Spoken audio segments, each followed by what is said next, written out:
গেল মাসে নিরাপত্তা হুমকিতে তুরস্কে গোপনে বিমান বদলের কথা স্বীকার করেছেন যুক্তরাষ্ট্রের প্রেসিডেন্ট ডোনাল্ড ট্রাম্প। গেল মাসে তুরস্কে নেটো সম্মেলন শেষে ফেরার পথে এই বিমান বদলের ঘটনা হয়। এ প্রসঙ্গে ট্রাম্প বলেন, এমন অনেক হুমকি পান তিনি যেগুলো অন্যরা জানতে পারে না।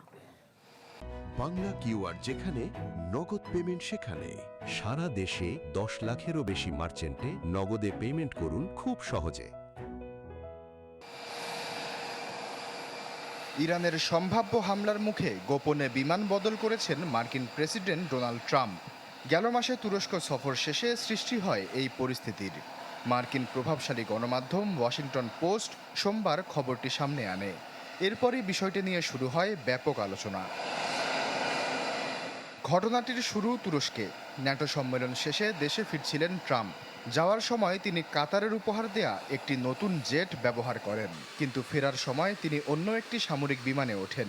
তাকে একটি কেটারিং ট্রাকে করে গোপনে নতুন বিমানে তোলা হয়, আর প্রেসিডেন্সিয়াল এয়ারফোর্স ওয়ানকে ব্যবহার করা হয় ডিকয় বা টোপ হিসেবে।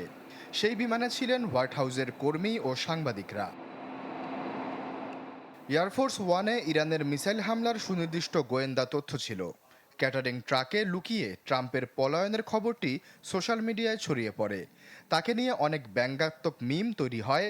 ঘটনাটিকে দেখা হয় শক্তিশালী নেতার ভাবমূর্তিতে বড় আঘাত হিসেবে। তবে মঙ্গলবার এর ব্যাখ্যা দিয়েছেন ট্রাম্প। তিনি বলেন, সিক্রেট সার্ভিসের নির্দেশেই তিনি এমনটি করেছেন। তার মতে তিনি যে বিমানে উঠেছিলেন সেটি শত্রুদের প্রধান লক্ষ্যবস্তু হতে পারত। এটা সম্পূর্ণই সিক্রেট সার্ভিসের উপর নির্ভরশীল। তারা যা করতে চায় আমি শুধু তাই অনুসরণ করি। তারা চেয়েছিল আমি অন্য একটি ফ্লাইটে অন্য একটি বিমানে যাই, তাতেও নিরাপত্তা একই থাকতো, কিন্তু তারা চেয়েছিল বলেই আমি এটা করেছি।